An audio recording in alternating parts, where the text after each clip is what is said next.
Hermano, vamos a iniciar la escuela dominical. Estamos en el capítulo 30 de la Confesión de Fe de Londres, de la Cena del Señor. Son 8 párrafos que vamos a verlo en una hora. Así que pongan atención. ¿Ok? Amarse en los cinturones. Busquen en su Biblia Lucas capítulo 22, vamos a leer del 19 al 23, pero vamos a orar antes. Lucas capítulo 22, 19 al 23.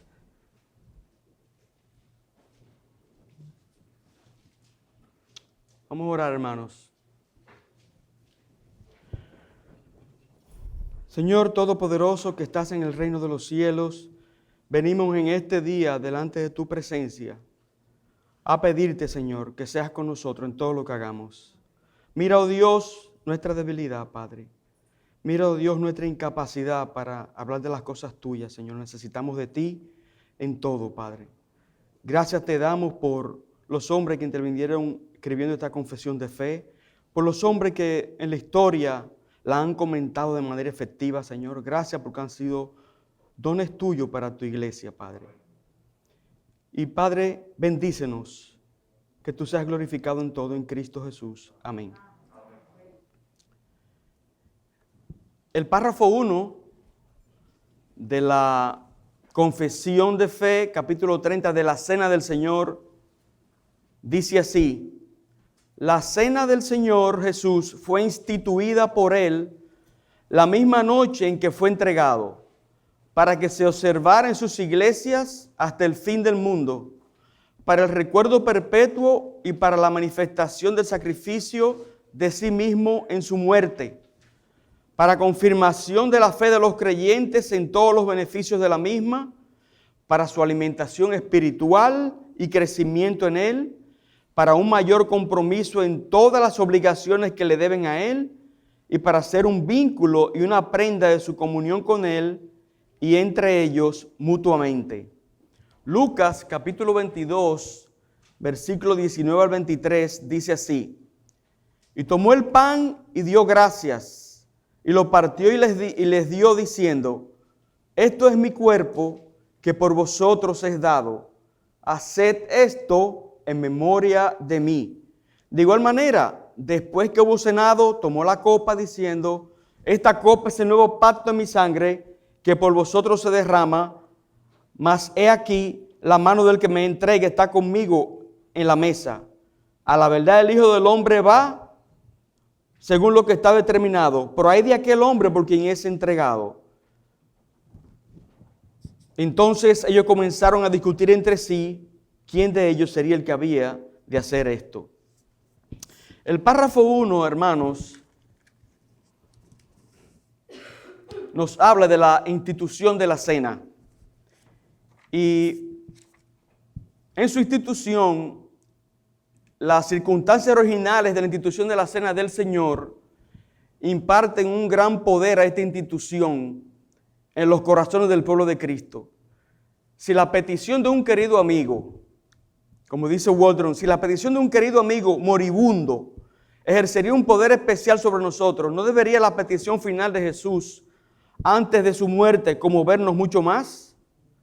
Porque recuerden que el Señor nos manda a guardar la cena previo a su muerte. Entonces dice él, si la petición de un amigo moribundo nos afecta, ¿cuánto más la petición de nuestro Señor de que guardemos esto hasta que Él venga? A la luz de esto, ¿has considerado adecuadamente esta institución y tu deber con respecto a la misma?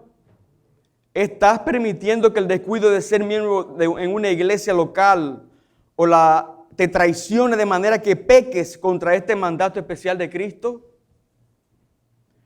La ubicación prescrita en la confesión para celebrar la mesa del Señor es ¿dónde? En su iglesia. Está claro en la Escritura. La cena del Señor es una ordenanza eclesiástica. No fue dada a la familia, el Estado o el individuo. Solo bajo los auspicios de una iglesia local y solo en la reunión de la iglesia,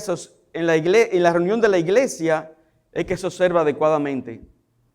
Esto viene confirmado por el hecho de que la iglesia debe regular quienes son admitidos a participar de la cena del Señor. O sea, hermano, esto no es un relajo, esto es algo sagrado. ¿Entienden? Y nosotros como iglesia local tenemos que hacerlo como Dios manda. Que otros no lo estén haciendo por ahí, bueno, le van a dar cuenta a Dios.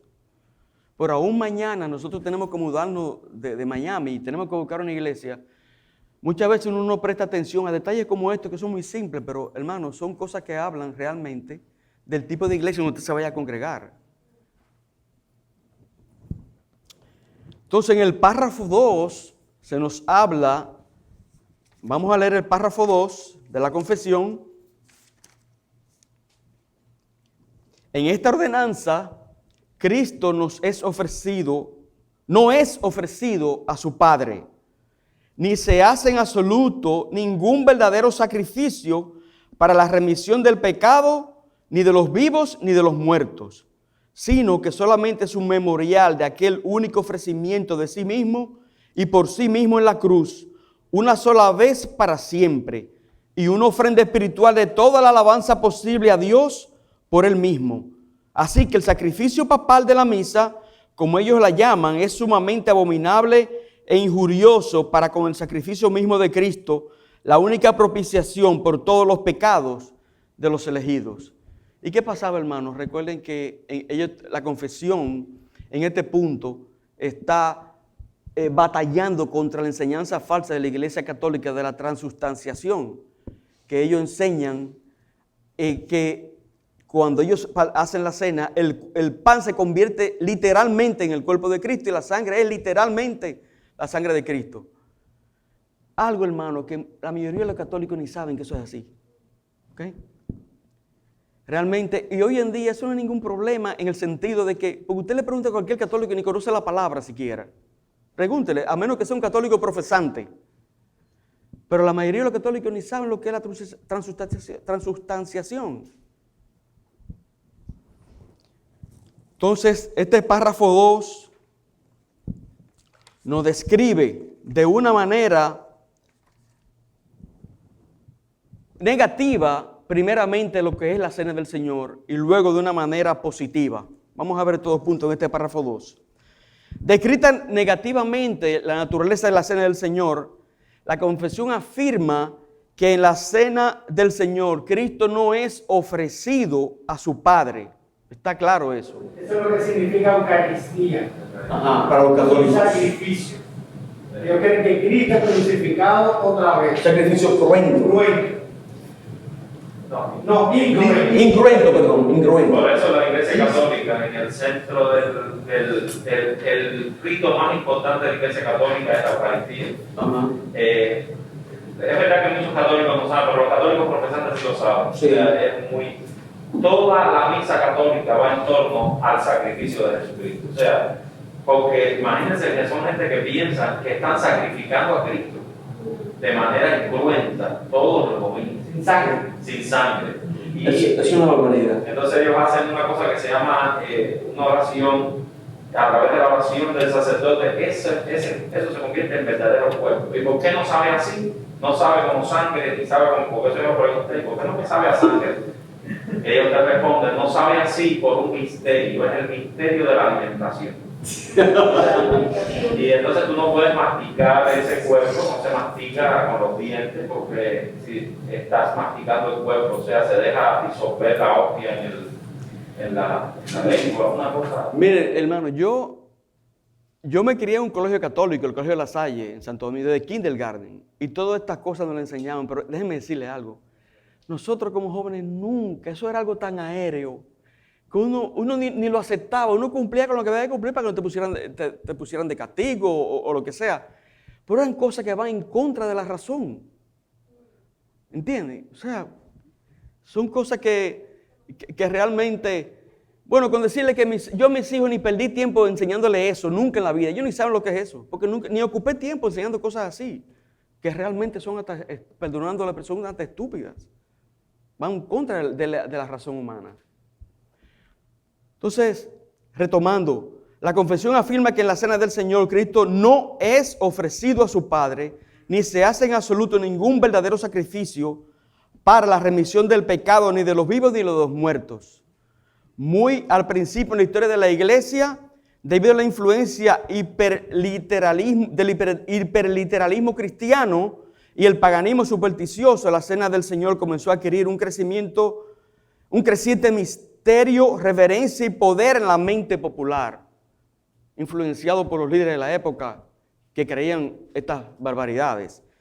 Esto es mi cuerpo. Se tomó literalmente, y de esta manera, cuando el pan era partido por el ministro, se pensaba que se estaba realizando un sacrificio real por el pecado. Así la cena del Señor, habiéndose convertido en una nueva encarnación de Cristo, llegó a ser un nuevo sacrificio. La confesión, no obstante, en manera alguna, quiere significar ese tipo de cosas. La base bíblica para negar que hay un sacrificio expiatorio real en la cena del Señor es Juan 19:30. Vayan conmigo allá. Vamos mejor a Hebreos. Hebreos 9.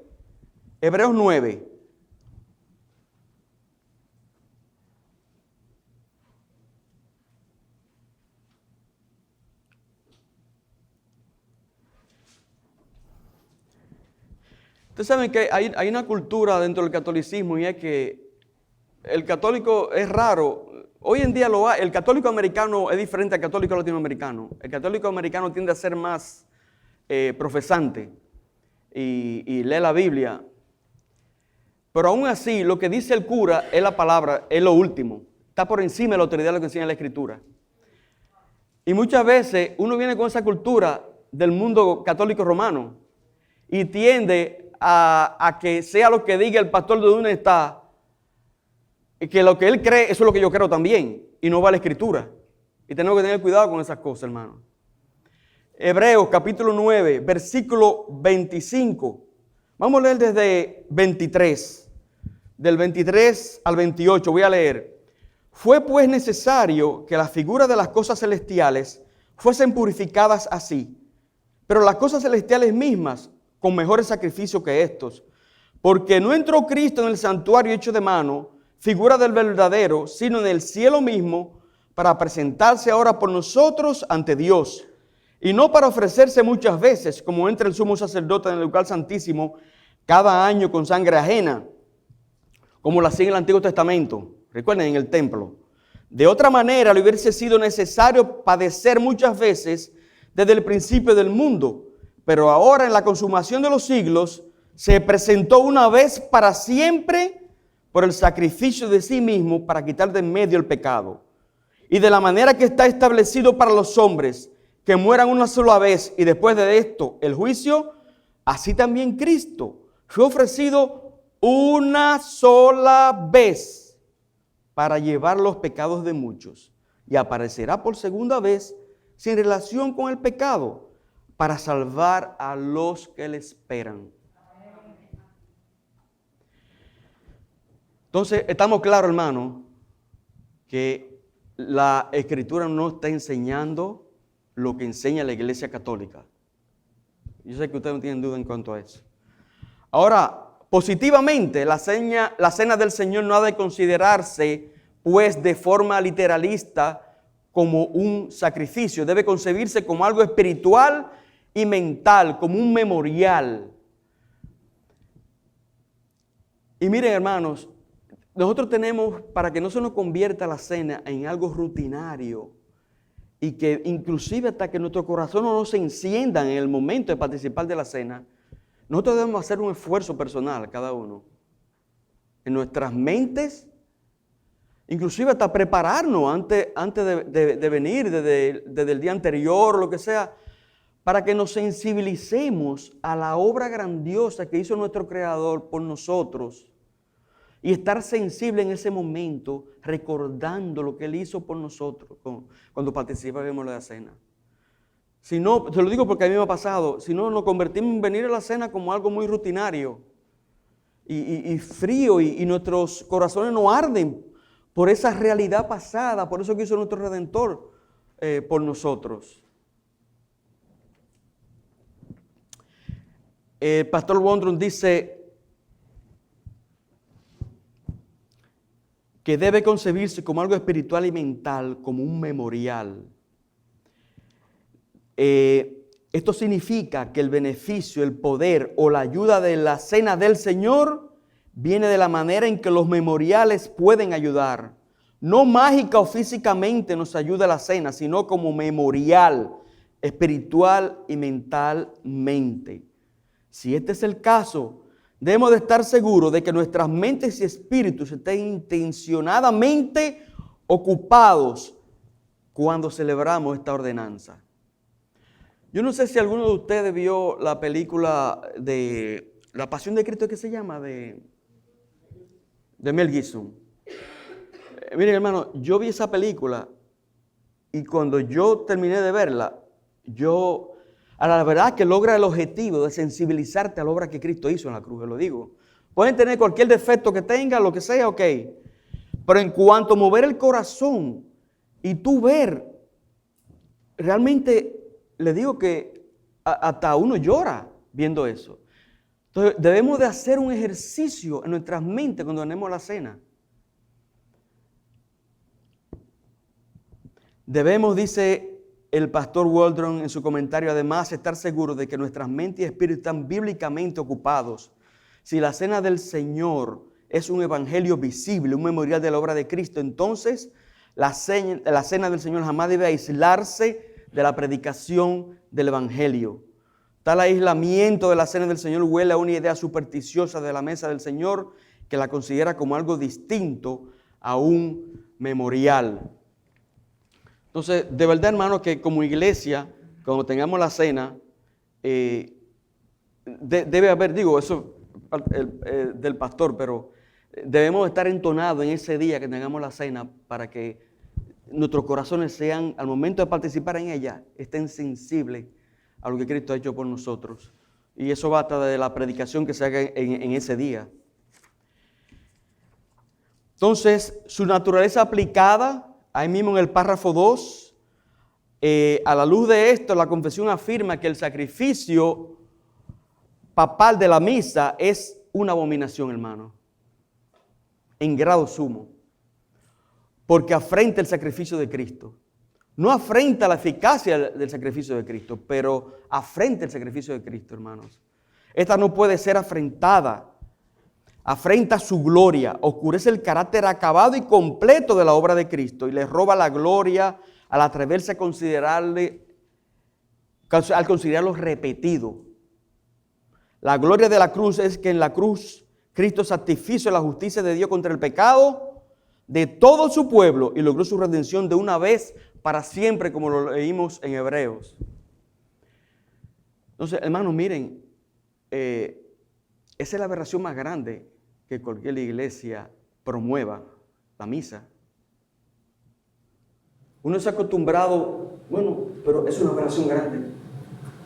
Hermano, esa herejía de la Iglesia Católica Romana nos muestra el peligro de apartarnos de la Escritura. Por eso la base de la reforma precisamente es que nuestra regla de fe y práctica cristiana sea la Biblia. La apartarse de la Escritura fue lo que llevó a la Iglesia Católica a abominar de esa forma y a esa herejía. Sí, y ahora que tú mencionas eso, me viene a la mente, resulta que hay un amigo de nosotros, hermano, bueno, ya yo no sé llamarle hermano hoy en día, pero fue miembro de IBCJ muchos años atrás, y se fue del país hace muchos años. Pero nos acabamos de enterar hace poco de que, oye, esto se está grabando. Sí, se puede contar. Bueno, ok, por favor. Bueno, nos acabamos de enterar de que él ahora se declaró católico. Y usted dice, pero nada más con esto, ¿cómo tú puedes, después de más de 30 años profesando la fe cristiana, decir que ahora tú eres católico? Siguiendo lo que dice Amado, el mismo tono, y lo que usted está diciendo, y vemos en las Escrituras también que alejarse de las Escrituras costó la vida a mucha gente. Así es. César, también para... es que hay que ver las Escrituras en todo su contexto también. Y esas palabras de eso, esto es mi cuerpo. Recordémonos que Lutero tuvo el mismo problema. Exactamente. Y yo no lo simplificara tanto, a veces yo creo que es un aborrecimiento a la Escritura y a Dios lo que hace la Iglesia Católica. Pero tenemos que aprender a interpretar correctamente las Escrituras, porque Lutero cogió y Zwinglio vino y Lutero metió un tratazo sobre la mesa. Por eso me puedo decir, a veces me comporto como Lutero. Metió un tratazo sobre la mesa y Lutero dijo: esto es mi cuerpo, esto es mi sangre. Y Zwinglio le decía: mira, pero fíjate, vamos a ver el contexto, no, esto es mi cuerpo, esto es mi sangre. Y Lutero hizo una doctrina muy parecida a la Iglesia Católica, porque Lutero le pasó lo mismo, no le sabía sangre cuando lo tomaba. Y digo: déjame ver cómo yo pudiera darle la vuelta a esto, vamos a llamarle consubstanciación. Entonces, hermano, es los peligros.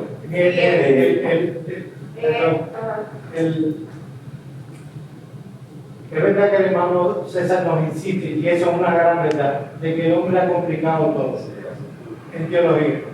Pero déjenme decirle que no han sido los buenos teólogos los que las han complicado, han sido los herejes. Los herejes nos han obligado a ser específicos en nuestros tratamientos teológicos. De ahí que, mis amados hermanos, estudiar con profundidad las Escrituras y la teología es sumamente importante. Y esa es la razón por la cual nosotros, cuando nos paramos ahí, enseñamos teología. Amén. El hereje nos ha obligado a eso. Nosotros quisiéramos explicar el simple evangelio y más nada. Pero dado que ellos lo han complicado, entonces, ¿cómo explicar en una congregación las cosas de tal manera que sean librados de la herejía? Es por eso que tenemos que hablar de consubstanciación, transubstanciación. Nosotros quisiéramos hablar de eso. Pero ahora viendo el caso que pone el hermano, que no es único, hay 2 o 3 populares predicadores que se han ido al catolicismo romano. Sobre todo hay uno en habla española muy popular. Y uno lo oye hablando y dice: mira, esto es bomba.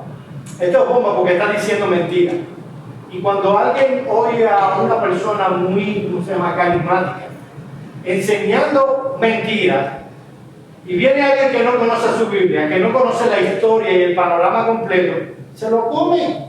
Entonces, esa es la razón, mi hermano, que debido a que la herejía complicó la teología, que nosotros entonces nos vemos obligados a meternos en estos vericuetos que a lo mejor a alguien no le es tan interesante hasta que se topa con la herejía. Entonces no sabe cómo responder. Por eso Freud decía que la teología reformada y la reforma es el contraste entre la ambigüedad premeditada de esos herejes y la precisión teológica. Y eso va a ser algo hasta los fines de los días, hermano, porque van surgiendo diferentes herejías. ¿Ustedes me entienden? Por ejemplo, imagínate, hoy en día, en la confesión de fe usted no va a encontrar, en cuanto a lo que vimos la semana pasada del bautismo, ¿quiénes son los sujetos apropiados del bautismo? En la confesión no va a encontrar que usted tenga que alguna crítica, una especificación en cuanto a que usted tenga, si usted bautiza un transgender. Imagínese usted que una persona se transformó de mujer a hombre, ¿ok? Y el tipo ya siendo, ¿verdad?, entre comillas, hombre, se convierte, entre comillas, y se bautiza. Y el pastor lo bautiza y no sabe que es una mujer. Eso no lo va a encontrar en la confesión. Esas son cosas nuevas. Entonces, esto no se acaba. Mientras el mundo sea mundo, hasta que venga nuestro Señor Jesucristo, las herejías van a seguir surgiendo, aparte de las pasadas. Y son las mismas pasadas amañadas, pero al final es lo mismo. ¿Alguien más? Sí, yo lo que quería decir es que todos esos grupos cristianos que quizás no están de acuerdo con el ecumenismo también podrían estar en peligro de ir también por ese camino. Claro que sí, indudable. Todo en aras de la paz y el amor, y se olvidan de la doctrina, con tal de estar, entre comillas, unidos. Sí. Y César, esos términos, como decía Ricardo y Joel, son buenos que la consubstanciación y la transubstanciación de las personas lo conozcan para que sepan en qué consiste cada uno y sepan en qué consiste esa teoría. De consubstanciación era Lutero quien lo reforzaba. la coexistencia de la sangre del cuerpo de Cristo con el pan y el vino. Cuando tú te lo tomas, coexiste. Y trans, como decía ahorita, detrás se convierte la sustancia de esas dos cosas. Claro. Y fueron términos que se usaron mucho desde el Concilio de Trento, después el Concilio Vaticano, que afirmó transubstanciación y consubstanciación. Lutero era quien lo. Y todas esas cosas han venido hasta nuestros días y todavía es. No, claro, y hay mucha gente que piensa que Lutero fue, ¿verdad? Un super teólogo apegado a las escrituras, y realmente no fue así. Algunas cosas, muchas cosas clave, él no fue así. Miren la importancia de saber, perdona, Sí. y es lo último que voy a decir por ahora. La importancia de uno saber toda la historia. Y una compañera de trabajo me dice, dieron una clase de la Trinidad en mi iglesia. Oye, por primera vez yo lo entiendo. Mira que yo llevaba años tratando con este asunto y ya lo entiendo, para mí es simple y fácil. Yo digo, bueno, explícame eso tan fácil. Me encantaría entenderlo tan fácil como tú. A ver, explícame. Pam. Yo le dije, mi amiga, perdone usted, a lo que le enseñaron fue una completa y total herejía. ¿Sabe cómo se llama eso? Saberianismo. ¿Cómo? ¿Sabe? Y le hice toda la historia. Y el entender toda la historia y luego ir a la escritura, entonces entendió que lo que había entendido estaba mal. Mi hermano, aquí tenemos que entender la historia completa. Para nosotros no, para por lo menos tener las armas para defender la palabra de Dios. Ya. La misa, hermano, niega la eficacia de la obra de Cristo. Si entendemos y creemos estas verdades, el sacrificio papal de la misa nos resultará tan abominable a nosotros como lo fue para los autores de la confesión. Puede suscitarse una objeción, hermano. ¿No es la celebración de la Cena del Señor un sacrificio religioso? ¿No es Dios alabado y adorado formal y públicamente en la Cena del Señor? ¿No está la adoración un sacrificio?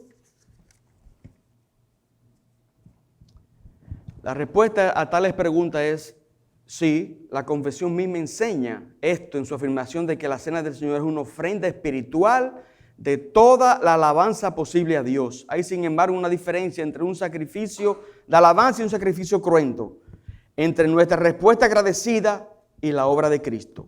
Aún en el Antiguo Testamento se hacía una distinción entre ofrendas de grano y ofrendas por la culpa. La mesa del Señor no se celebra adecuadamente si nos detenemos en el autoexamen y la confesión de pecado. Fue instituida en medio de acciones de gracias, bendiciones e himnos. Ha de ser una ofrenda espiritual de la mayor alabanza posible a Dios. Hermano, porque es que es algo grande. O sea, lo que estamos celebrando es algo grande. Que Dios nos ayude a apreciar lo que estamos celebrando en la Cena del Señor. Y el Señor dice, hasta que yo venga. Y estamos locos que Él venga, hermano, para tener esa gran cena, como Él dijo, en el reino de Dios. Entonces, el párrafo 3,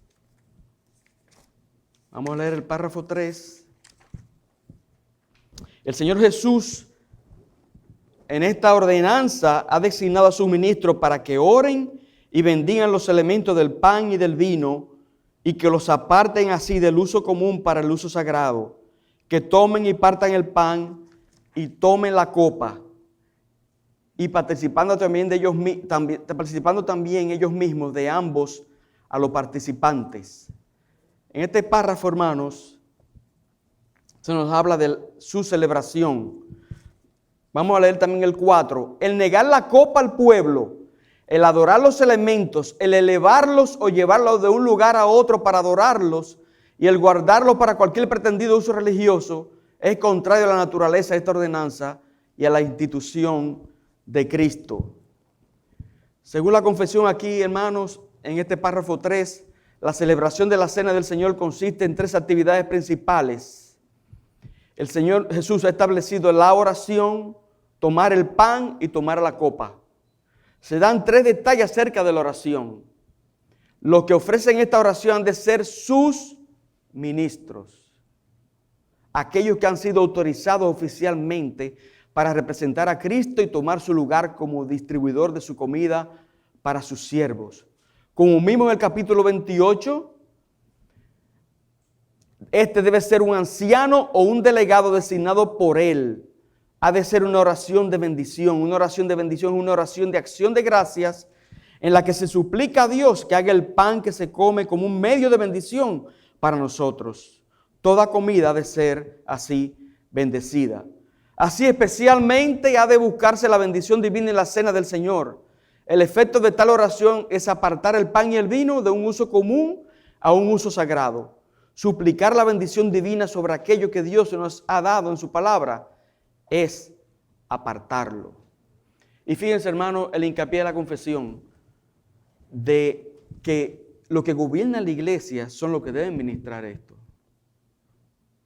Dios, en la Escritura podemos ver que no es ligero con relación a que el liderazgo debe mantener y debe dirigir la iglesia en todos los órdenes que Él ha establecido. Si no, la iglesia, hermano, se va a pique y se va a apartar de lo que la Escritura manda. También en el párrafo 4 se nos habla de su celebración, celebrar la Santa Cena de manera perversa. 5 cosas se mencionan como características de la celebración perversa de la Cena del Señor por parte de los católicos romanos. La negación de la copa al pueblo, adorar los elementos, levantarlos, llevarlos de un sitio a otro para adorarlos y reservarlos para cualquier pretendido uso religioso. La Confesión de Westminster añade que las misas privadas son erróneas. Los bautistas eliminan esto aparentemente porque algunos hermanos creían que llevar la cena del Señor a los que estaban confinados en su hogar era ocasionalmente legítimo. Aunque puede haber sido cierto, puede haber sido cierta caridad hacia tales hermanos lo que motivó esta omisión, la prohibición de misas privadas no debería haber sido eliminada. Como afirma el párrafo 1 y las referencias citadas allí dejan claro, la cena del Señor solo debe celebrarse en sus iglesias, en las iglesias de Cristo. Párrafos 5 y 6. Sí.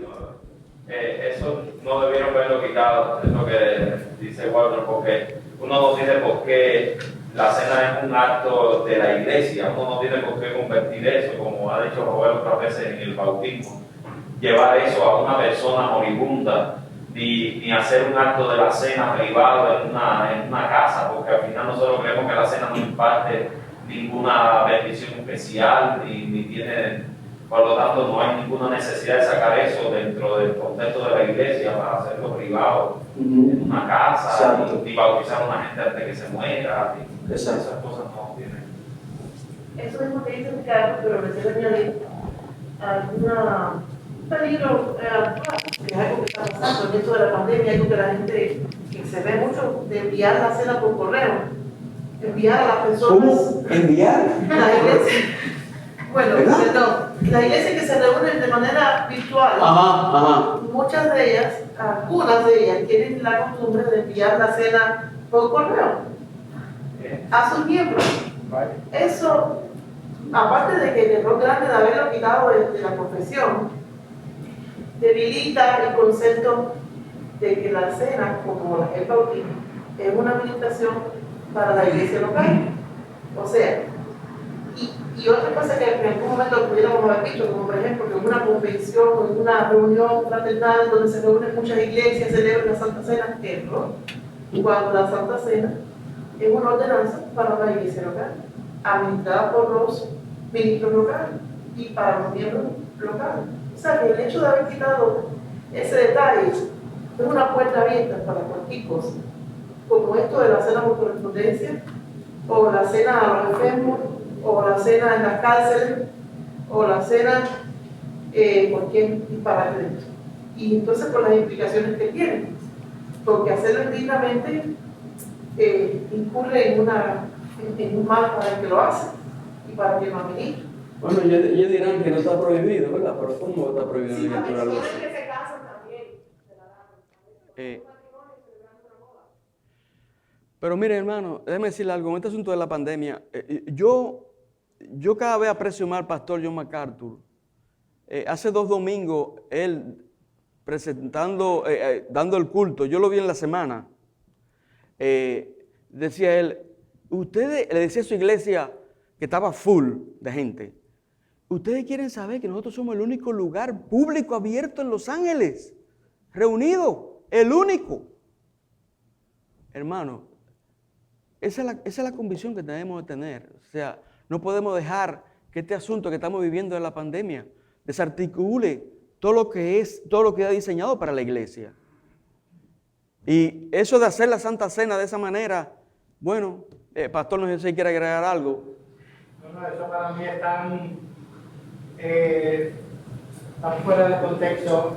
La confesión dice en el capítulo 29 que tanto la cena como el bautismo son ordenanzas positivas.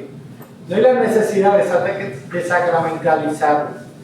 Si no se puede por ciertas circunstancias, no se da. Claro. En tiempos de persecución de la iglesia primitiva y en tiempos de la reforma, ellos no andaban ilucubrando cómo ellos iban a celebrar la cena ahora que no podían reunirse como iglesia por la persecución y demás.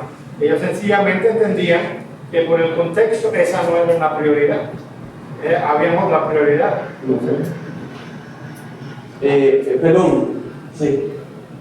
No, es que era más una pregunta, pero al final que escuchando también era eso porque escuché y vi, por lo menos, varias iglesias que hicieron la cena online a raíz de la pandemia. Entonces yo decía, bueno, en ese caso sí, no, pero si ya escuché los que estaban en el festival, Sí.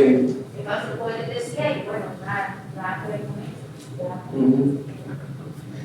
Sí, Ahora terminando una prueba para el uso de capellanía, me encontré con una cosa que son realmente disparatadas, pero yo pensaba que no eran tan comunes como realmente lo son, como por ejemplo la cena en las cárceles, la cena a los enfermos, la cena a las personas que están confinadas por alguna razón, y casi que lo hacen prácticamente una cuestión obligatoria, vaya, como que es una cosa despiadada, como usted decía ahorita, el hecho de no administrar la cena a esos grupos de personas que están en alguna situación especial.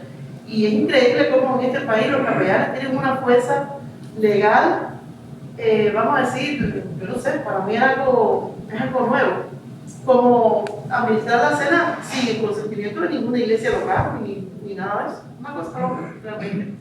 Y Sí. es más común de lo que yo pensaba. Sí, es que recuerden que estamos viviendo en unos tiempos donde la iglesia local no es considerada, no tiene la importancia que le da Dios en la Escritura. Ese es el problema. Hay muchos movimientos paraeclesiásticos que están haciendo actividades que debería hacerle la iglesia local e independiente de la iglesia local. No están haciendo, son movimientos paraeclesiásticos, aún hasta con alcance mundial. No tiene nada que ver con ninguna iglesia local. ¿Entiendes? Y realmente no es el diseño de Dios. ¿Alguien me había preguntado? Ok. Párrafos 5 y 6, leo. Los elementos externos de esta ordenanza de la Santa Cena, debidamente separados para el uso ordenado por Cristo, tienen tal relación con él crucificado que en un sentido verdadero, aunque en términos figurativos, se llaman a veces por el nombre de las cosas que representan, a saber, el cuerpo y la sangre de Cristo. No obstante, en sustancia y en naturaleza, esos elementos siguen siendo verdadera y solamente pan y vino como eran antes. El 6. Esa doctrina que sostiene un cambio de sustancia del pan y del vino en la sustancia del cuerpo y la sangre de Cristo, llamada comúnmente transustanciación, por la consagración de un sacerdote o de algún otro modo, es repugnante no solo a la Escritura, sino también al sentido común y a la razón, hecha abajo en la naturaleza de la ordenanza, y ha sido y es la causa de muchísimas supersticiones y además de crasas idolatrías. Y claro, eso dentro de la Iglesia Católica y cualquier movimiento similar que creen esas cosas. Dice el pastor Waldron, La doctrina auténtica de los elementos utilizados en la cena del Señor se define por medio de una condición previa, una afirmación y una matización. La condición previa es que solo tal pan y vino, como el que ha sido debidamente apartado para el uso ordenado por Cristo, está bajo consideración. La afirmación es que tal pan y vino están relacionados de tal manera con Cristo que verdaderamente, aunque de forma figurada, pueden ser llamados por los nombres de cuerpo y la sangre de Cristo. La copa, por ejemplo, es llamada a veces por el nombre de la cosa significada en el nuevo pacto en la sangre de Cristo, debido a la íntima relación entre el símbolo y la realidad, la unión sacramental. La matización es que la copa no se vuelve literalmente sangre en cuanto a su composición física. Los elementos continúan siendo pan y vino como lo eran antes. Eso es lo que nosotros creemos. No hay que discutir mucho eso. Entonces, en el párrafo 6 se está refutando la falsa doctrina de la transustanciación. Esta falsa doctrina afirma que el pan y el vino se convierten de manera literal en la sangre, en el cuerpo y la sangre de Cristo. La transustanciación es el nombre que se le da. Un teólogo católico romano, historiador, dijo lo siguiente: la doctrina así elaborada por los teólogos fue exaltada a la posición de dogma establecido por el Papa Inocente III en el Cuarto Concilio de Letrán. Y decía, el cuerpo y la sangre están verdaderamente contenidos en el sacramento del altar bajo las formas de pan y vino. El pan transustanciado en el cuerpo y el vino en la sangre mediante el poder divino. Y este sacramento nadie lo puede administrar en ningún caso excepto un sacerdote que haya sido propiamente ordenado. ¡Wow! Qué difícil entender, aceptar eso, ¿eh? La palabra transustanciación y la idea que comunica constituyen el dogma oficial y por ende infalible de la Iglesia Católica Romana. Y la confesión afirma que esta doctrina es repugnante. ¿Por qué? Porque la Escritura lo demuestra, que eso es repugnante, hermanos. También contradice la doctrina bíblica, esta es la transustanciación de la persona de Cristo. Cristo tomó un cuerpo verdadero. Aún lo tiene, lo tendrá por siempre. Hermano, ustedes saben que cuando Cristo venga va a venir con el cuerpo resucitado. Y que Él está a la diestra de Dios hoy en día con el cuerpo resucitado. Y Él va a gobernar por los siglos de los siglos el planeta, en los nuevos cielos y en la nueva tierra, con el cuerpo resucitado. Un cuerpo, comenta Waldron, un cuerpo así no podría estar presente en 1000 sacramentos a la vez. Imagínate esas iglesias a nivel del mundo, católica romana, haciendo la Santa Cena. O sea, ese cuerpo convertido en miles y miles de iglesias en el mismo momento, a la misma hora. Va fuera de lógica, hermano. Eso un niño empezando a tener razón, le es difícil entender eso. Dice, además, según el testimonio explícito de la Biblia, la transustanciación no puede ser cierta. La mesa del Señor es un recordatorio, un memorial. Lo vimos en el texto que empezamos el estudio, y hay otros textos más que no lo vamos a buscar, no tenemos tiempo. Es un memorial de Cristo hasta que Él venga. Esto habla de la realidad y normalidad de su cuerpo humano y de su ausencia a la mesa del Señor. No recordamos a alguien que está físicamente presente.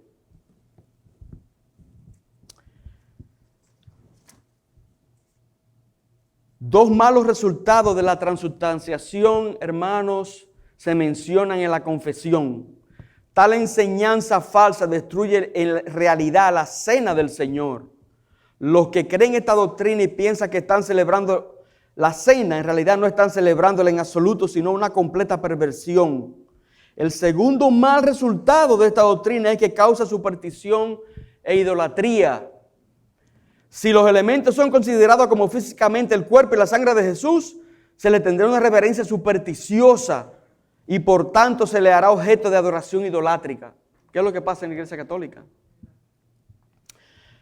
La doctrina luterana que mencionaba Ricardo, de la consustanciación, que en lugar de enseñar que el pan y el vino se transforman en el cuerpo de Jesús, enseña que el cuerpo y la sangre físico de Cristo están en, con o bajo el pan tras su consagración. Eso fue en la mente de Lutero. Empezó, como decía Ricardo, a maquinar cómo él se autoconvencía, para no decir exactamente lo que dice los católicos como él lo era antes.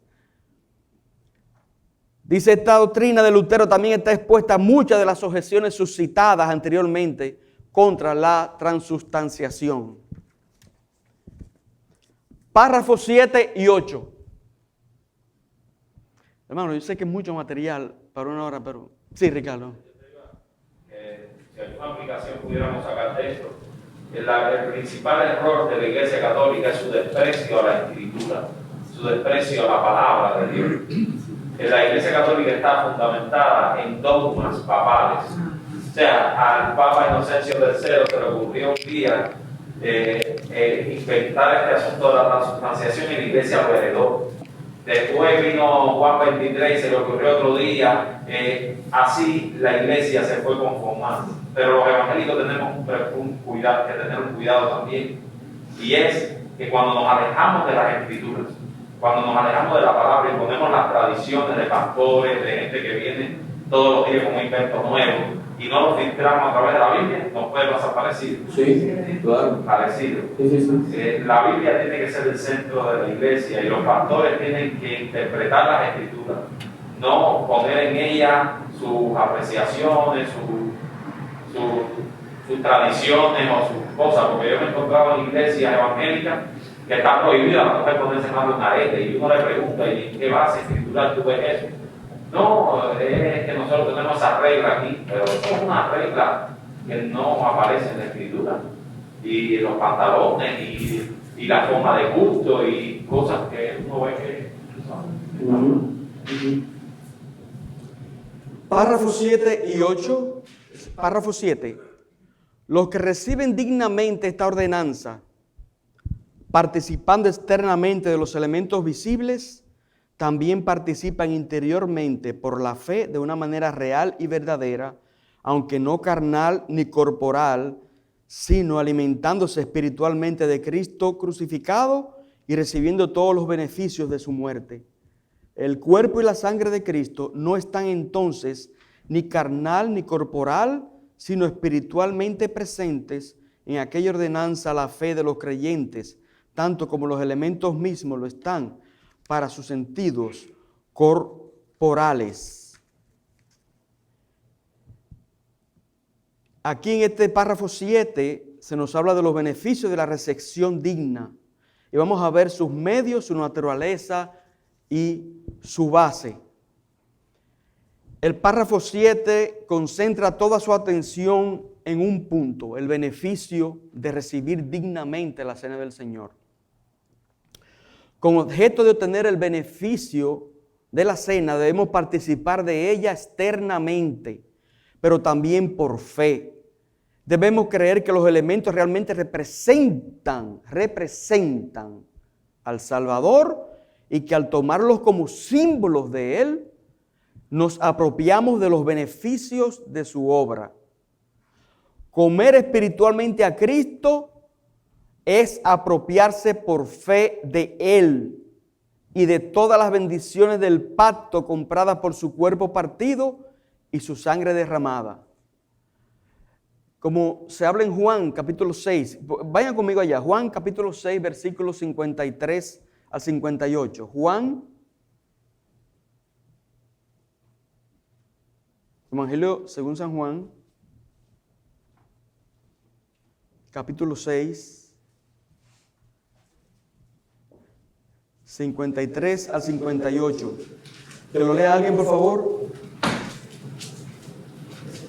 Y Jesús les dijo: de cierto os digo, si no comiereis la carne del Hijo del Hombre y bebiereis su sangre, no tendréis vida en vosotros.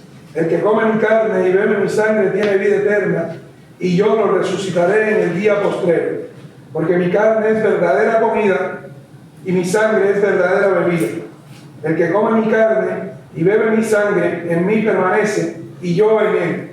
Como me envió el Padre viviente y yo vivo por el Padre, asimismo el que me come, él también vivirá por mí. Este es el pan que descendió del cielo, no como vuestros padres que comieron el maná y murieron. El que come de este pan vivirá eternamente. Amén. Las palabras de estos versículos no pueden tomarse de manera literal, hermanos, por varias razones. Un entendimiento literal sería precisamente el malentendido de los judíos. Es posible que Jesús se propusiera repudiar explícitamente tal entendimiento en los versículos más adelante, 60-63, no lo vamos a ver. El comer de que Jesús está hablando está en tiempo presente aquí, puesto que Jesús no había instituido aún la cena en este momento. Esto no puede ser comer literalmente del cuerpo de Cristo en la cena del Señor. Jesús había explicado repetidamente en este discurso que por comer de Él quería decir apropiarse de Él por fe, de Él y su salvación.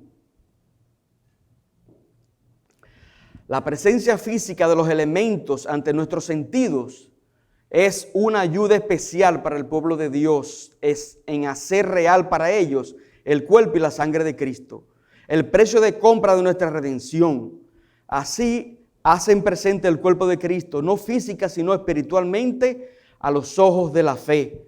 Lo único significativo acerca del cuerpo y la sangre de Cristo es que fueron el precio de compra de la redención. No tuvieron ni tienen una composición física especial.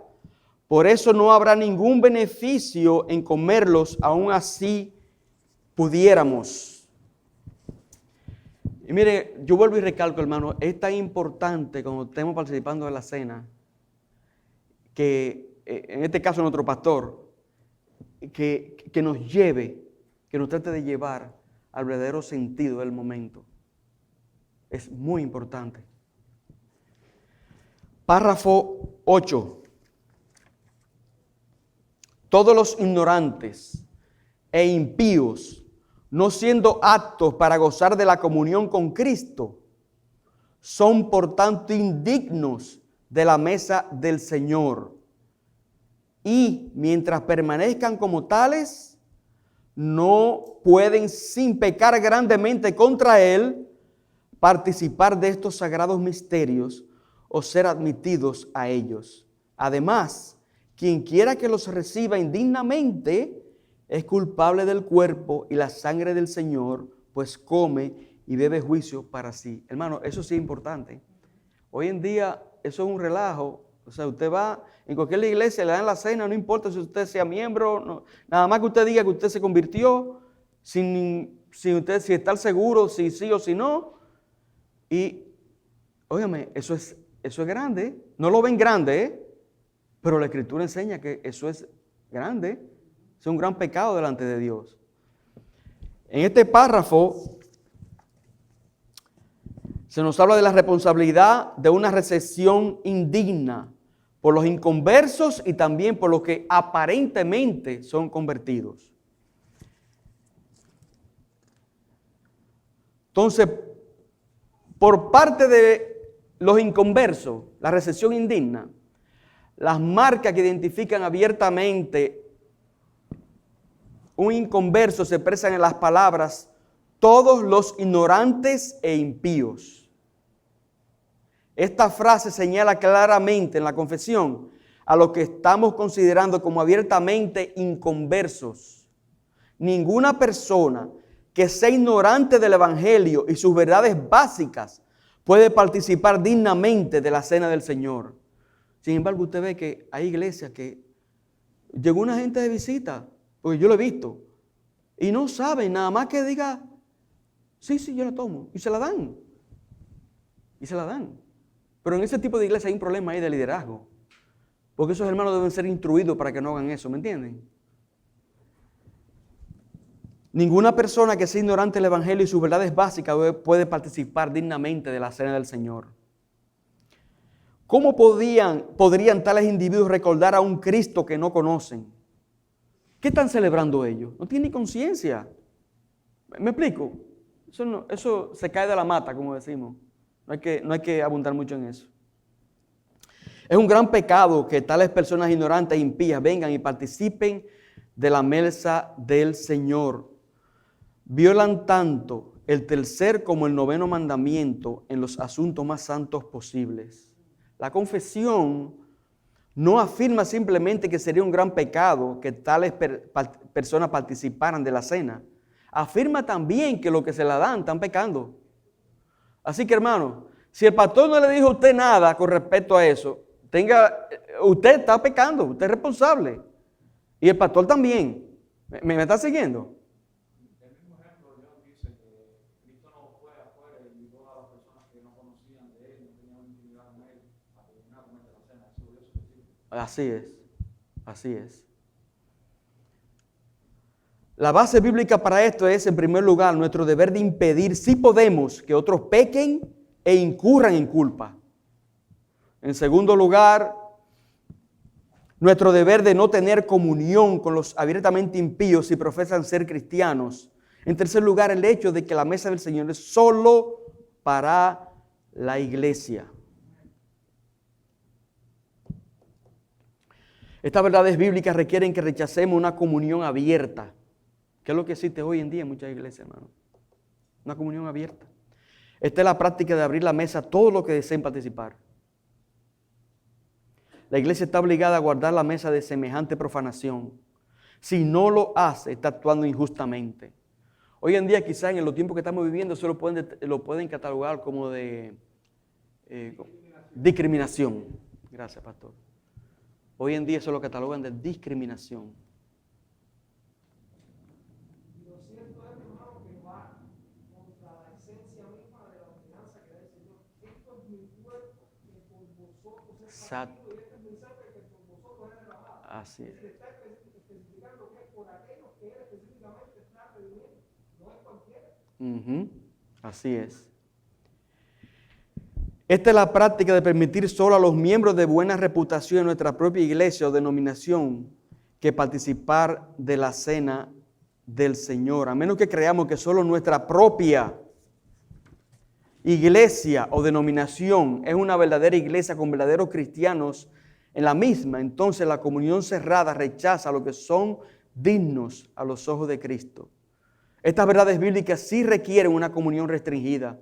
Solo a los verdaderos cristianos que sean miembros de verdaderas iglesias se les puede permitir venir a la mesa. La práctica fiel de la comunión restringida requiere al menos dos cosas: el anuncio público de los requisitos bíblicos y la prohibición privada de lo que se sabe son indignos, de quienes se piense que puedan intentar participar. Por eso es que usted ve aquí que el pastor Joel vela para que en el momento de la cena participen las personas adecuadas. ¿Entiende? No es por un asunto de que él quiere, ni legalismo, ni nada. Es que eso es lo que manda la Escritura, hermanos. Y es para el bien de la persona y es para el bien del que va a servir también la mesa, que está sirviendo los elementos. ¿Entiendes? Porque uno sin darse cuenta puede estar pecando. Entonces eso es algo sagrado, hermano. Es algo que, gracias a Dios que el pastor le ha puesto mucho cuidado de eso aquí. En ese sentido, hermano, les sugiero que busquen una serie de predicaciones, al menos dos creo que el pastor no puede liberar más, acerca de la cena del Señor. Están muy buenas, explican muy bien todos estos temas. Pueden entrar en la página de la iglesia y buscarlo. Dentro del párrafo 8, con relación a la recepción indigna por parte ahora de los aparentemente convertidos. Vimos lo que son impíos, ¿verdad? Ahora de los aparentemente convertidos. No solo es posible que los abiertamente inconversos cometan un gran pecado participando de la cena, es también posible que miembros de buena reputación de las iglesias tomen la cena indignamente. O sea, cada uno de nosotros no puede pasar que lo tomemos indignamente. Son los tales que quienes son designados específicamente con las palabras quien quiera que lo reciba indignamente, en la segunda mitad del párrafo 8 que leímos anteriormente. Entonces, tres preguntas importantes se deben responder aquí. Primero, ¿qué es ser culpable del cuerpo y de la sangre de Cristo? Recuerda, como se menciona en 1 Corintios 11:27, no lo vamos a buscar. La frase del cuerpo es un genitivo de referencia. Peca contra el cuerpo y la sangre del Señor profanándolos. Trata el pan y el vino que los simbolizan como alimentos corrientes. Esto es una violación del tercer mandamiento, tomar el nombre de Cristo en vano.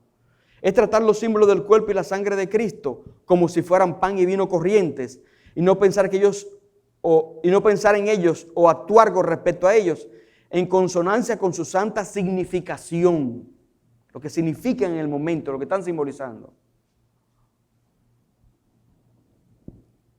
Tal culpabilidad es muy grave y acarrea a individuos e iglesias culpables de la misma, juicios temporales y aleccionadores, como se menciona en 1 Corintios, que no lo vamos a buscar, 11, 30 al 32, pero no es imperdonable. ¿Qué es participar indignamente de la cena? La dignidad aquí no es cuestión de mérito legal, sino de decoro evangélico. Existe tal cosa como la dignidad evangélica. En Apocalipsis, Efesios, Mateo, unos textos ahí que, hermano, no lo puedo ver, son las 11:05, ya me van a disculpar, pero contienen la misma raíz que se utiliza en 1 Corintios 11, 27 al 29. La dignidad es, en primer lugar, es cuestión de recordar a Cristo en nuestra participación con fe y personalmente. En segundo lugar, examinaremos a nosotros mismos, probándonos y aprobándonos como lo que están recordando a Cristo en la cena y no pensando en la cena como alimento común. En tercer lugar, discerniendo el cuerpo, apreciando por fe el santo simbolismo y la significación espiritual de la cena. Y en cuarto lugar, juzgándonos nosotros mismos, emitiendo juicio por no recordar a Cristo en la cena y arrepintiéndonos de tal fallo. Si verdaderamente creemos que la cena simboliza la muerte del Señor y participamos de ella consciente de esa realidad, somos dignos. Y se fijan, hermano, es un asunto de que debemos estar mentalmente injertos en el momento. No podemos tener en nuestras mentes que el problema de la semana, que lo que tengo que hacer en la que viene, que tuve un problema aquí. No. Debemos de abstraernos y concentrarnos en todo lo relativo a la obra de Cristo. Imagínense que usted le estén dando en el momento, cuando el pastor dice, tomen ahora del cuerpo, y usted está pensando en ese momento en, que tengo una reunión importante el lunes. Piensen, hermano, es un ejemplo práctico. Cuidado, porque podemos estar tomando la cena del Señor indignamente.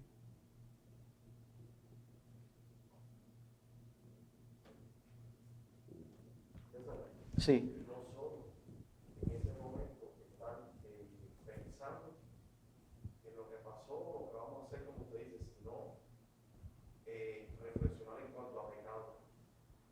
En ese momento también tener en cuenta cómo está el asunto del pecado en nuestras almas.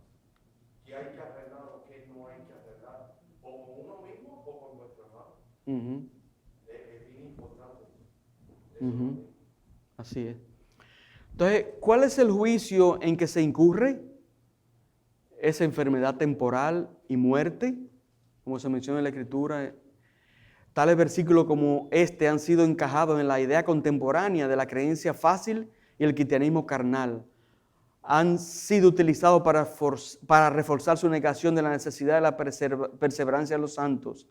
En este sistema, el no perseverar da como resultado la muerte física, no la muerte espiritual.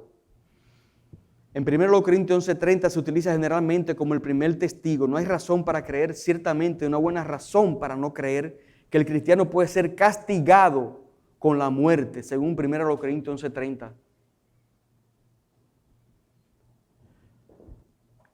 Y usted dirá, pero ¿y tanta gente que no toma la cena indignamente? Debería haber... No, acuérdense que nuestro Dios es grande en misericordia, tardo para la ira, incomprensible para nosotros en eso. Recuérdense cómo estaba Nínive, y la paciencia que tuvo, así la tiene con nosotros también.